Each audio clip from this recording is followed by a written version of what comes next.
Hi everyone, मेरा नाम है धीरेन एंड बैंकॉक की एक और वीडियो में आप सबका स्वागत है।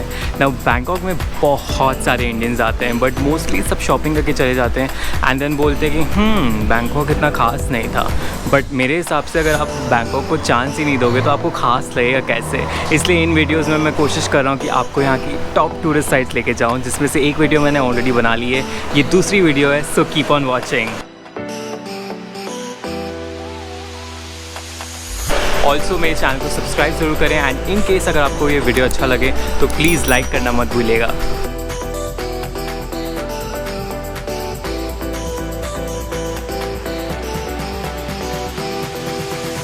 नाउ बैंकॉक को वेनिस ऑफ द ईस्ट भी कहा जाता है क्योंकि यहाँ पे बहुत सारे कैनाल्स हैं जो कि यहाँ की मेन नदी से जुड़ते हैं एंड अगर आपको इस शहर का पैनोरामिक व्यू चाहिए तो फेरी में घूमने से बेहतर तरीका नहीं हो सकता।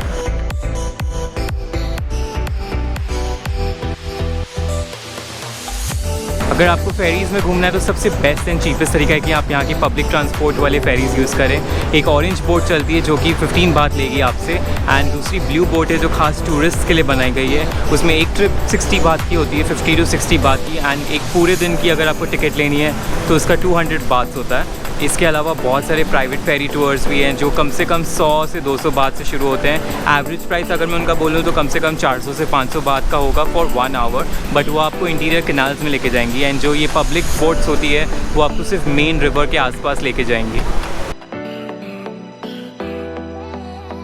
सो मैं येलो फेरी लेने वाला हूँ जो कि हर स्टॉप में रुकेगी एंड उसका 15 बात लगेगा। अगर आप ब्लू फेरी लेते हैं तो वो सिर्फ टूरिस्ट स्पॉट्स पे ही रुकती है, वो ज़्यादा स्पेशियस होती है, उसमें एक ट्रांसलेटर भी होता है जो आपको सारी इन्फॉर्मेशन देता है बैंकॉक के बारे में। I think it's a pretty good deal. अगर आप सारी चीज़ें एक ही दिन में करना चाहते हो तो 200 बात में इट्स नॉट बैड।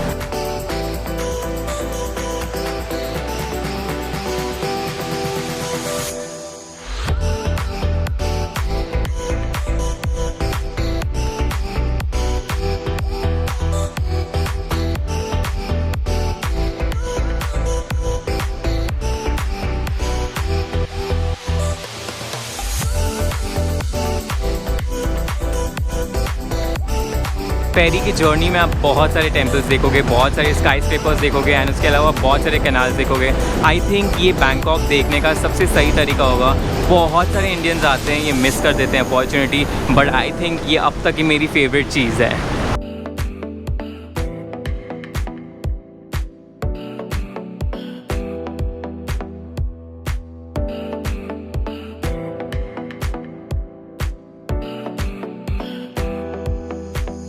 मेरे पीछे जो आप एक बिल्डिंग देख रहे हैं वो बैंकॉक की सबसे आइकॉनिक बिल्डिंग्स में से एक है क्योंकि ये ग्रेट डिप्रेशन के टाइम पे बनना शुरू हुई थी पर इसका कंप्लीशन कभी भी नहीं हुआ। सो ये अभी भी अंडर कंस्ट्रक्शन है। अगर आप यहाँ पे जाना चाहो तो आप इस बिल्डिंग के नीचे जा सकते हैं एंड उसके वॉचमैन को आप कुछ पैसे दे सकते हो ताकि आप इसके टॉप पे जा पाओ। कहते कि वहाँ से व्यू काफ़ी स्पेक्टेकुलर होता है बट इतनी गर्मी में मैं ऊपर नहीं चढ़ने वाला। तो मैं इस वक्त उतरा हूँ सैताउन पियर में एंड यहाँ पे आसपास भी बहुत सारी चीज़ें करने को, जैसे कि चाइना टाउन घूम सकते हैं, आप यहाँ के ग्रेट बुद्धा टेम्पल में जा सकते हैं, बट मैं ये नहीं करने वाला हूँ बिकॉज कोरोना वायरस।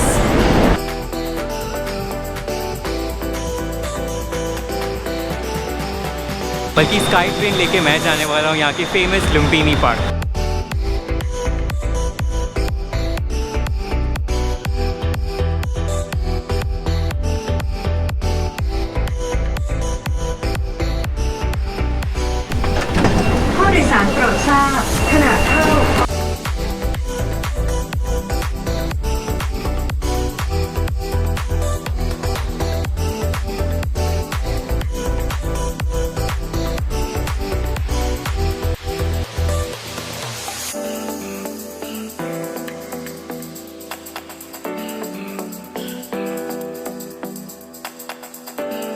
एंड मैं अभी लुम्पिनी पार्क आ गया हूँ एंड सबसे पहले मैंने अपने लिए नारियल पानी लिया है। मेरे को बैंकॉक की एक चीज़ बहुत ज़्यादा पसंद है कि यहाँ के फ्रूट्स एंड नारियल पानी इतना अच्छा मिलता है, इतना रिफ़्रेशिंग मिलता है कि आप लोगे तो आपको मज़ा ही आ जाएगा। ये नारियल पानी 40 बात का है। अगर आप इंडिया की प्राइस से कंपेयर करेंगे तो थोड़ा एक्सपेंसिव है बट इसका टेस्ट बहुत ज़्यादा स्वीट है एंड काफ़ी अच्छा है।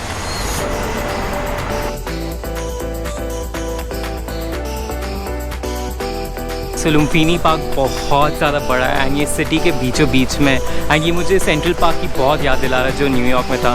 मैं कुछ 2-3 साल पहले वहाँ पे गया था एंड वहाँ पे भी एकदम सेम एटमॉस्फेयर था, वो भी सिटी के बीचों बीच में एंड आसपास सारे आप स्काई स्क्रैपर्स देखोगे।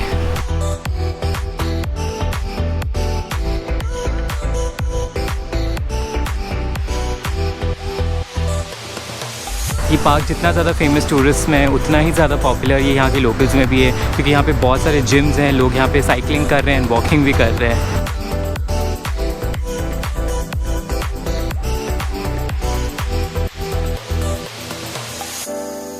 अगर आप चाहें तो आधे घंटे के लिए यहाँ पे बोट राइड भी कर सकते हैं जिसका 40 बात लगता है एंड आपको डिपॉजिट में और 40 बात देना होता है इन केस अगर आपने ज़्यादा टाइम स्पेंड कर लिया हो तो। एंड आई थिंक टोटल पैसा वसूल होगा क्योंकि जो व्यू है यहाँ से वो बहुत ज़्यादा प्रिटी है।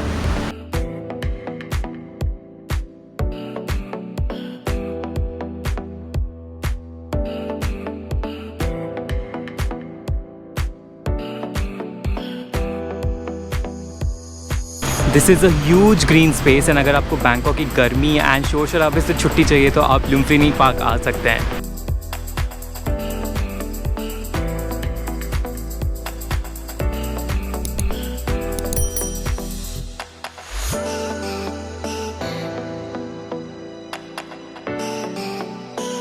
इस गार्डन के पास में बहुत बड़ी शॉपिंग एरिया है एंड बहुत सारे शॉपिंग मॉल्स भी है, सो इनकेस अगर आपको शॉपिंग करने का मूड करा तो आप यहाँ पे आ सकते हैं।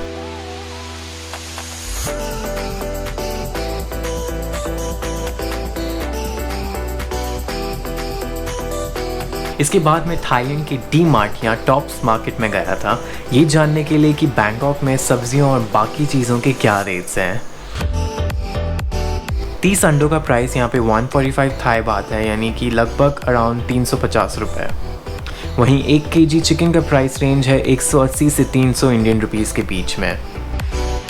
इस मार्केट में डेयरी प्रोडक्ट्स की बहुत सारी वैरायटीज़ हैं, वो भी हर रेंज की।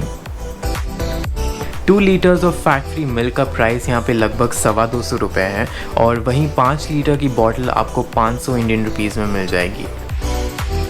फ्रूट जूस की 1 लीटर बॉटल आपको यहाँ पे मिल जाएगी 75 से 160 थाई बात के बीच में, यानी 177 से 400 रुपीज़ के बीच में। एंड उसी तरह हर्शीज़ का चॉकलेट सिरप यहाँ पे आपको 189 थाई बात यानी लगभग 450 रुपये में मिल जाएगा। इन मार्केट्स में आपको अल्कोहल भी मिल जाएगा और यहाँ के प्राइस कन्वीनियंस स्टोर के हिसाब से काफ़ी ज़्यादा कंपेटिटिव होते हैं।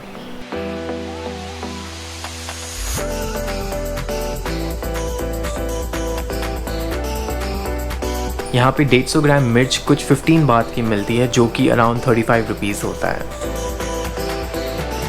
वहीं 3 नींबू का प्राइस है 15 बात यानी कि 35 रुपीज़ एंड एक पोर्शन मिक्स थाई वेजिटेबल्स आपको मिल जाएगा 25 बात यानी अराउंड 60 रुपीज़। एंड एक येलो वाटरमेलन जो कि बहुत ज़्यादा टेस्टी होता है, उसका प्राइस है 49 बात यानी अराउंड 125 रुपये। एंड स्ट्रॉबेरीज़ का ये पैक अंदाज़न 380 रुपयों में मिल जाएगा। वहीं 300 ग्राम मूंग दाल की प्राइस है 24 बात या 56 रुपीज़।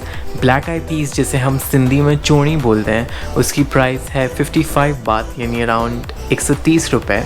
एंड 300 ग्राम राजमा यहाँ पे 28 बात यानी 70 रुपये का आपको मिल जाएगा। यहाँ पे आपको टॉम यम जो कि थाईलैंड की एक बहुत ही मशहूर डिश है उसकी भी बहुत सारे वैरायटी मिल जाएंगी। इस चीज़ को मैं हर रोज़ ब्रेकफास्ट में कुछ बेसन या मैदे का समझ के खा रहा था, पर यहाँ आके पता चला कि एक्चुअली में चिकन स्टिक्स है। बाय द वे ये टेस्ट में काफ़ी लाजवाब थे। यहाँ पे ओरियो बिस्किट्स के प्राइस अराउंड 30 थाई बात है मीनिंग 70 रुपीज़ और प्रिंगल्स अराउंड 100 रुपये में आपको मिल जाएंगे। वहीं रेड बुल का सिंगल कैन आपको अराउंड 150 रुपये में मिलेगा एंड पैक ऑफ 4 आपको अराउंड 600 इंडियन रुपीज़ में मिलेगा। सो देखा जाए तो मुंबई और बैंकॉक के प्राइसेस में ज़्यादा फ़र्क नहीं है।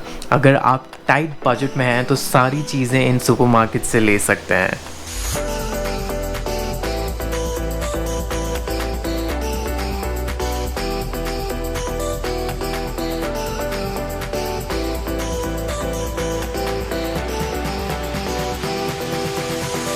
अब मुझे बहुत ज़ोरों की भूख लगी है और मैं ऐसा सोच रहा हूँ कुछ स्ट्रीट स्टाइल खाया जाए।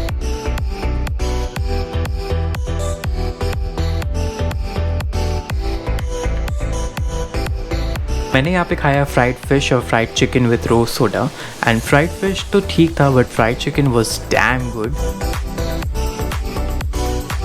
एंड बस इसी मील के साथ मेरी जर्नी ख़त्म हो गई थी और मैं स्काई ट्रेन लेके पहुंच गया था एयरपोर्ट। वेल, आपको ये वीडियो कैसी लगी मुझे ज़रूर बताइएगा कमेंट सेक्शन में and yes, don't forget to like and subscribe.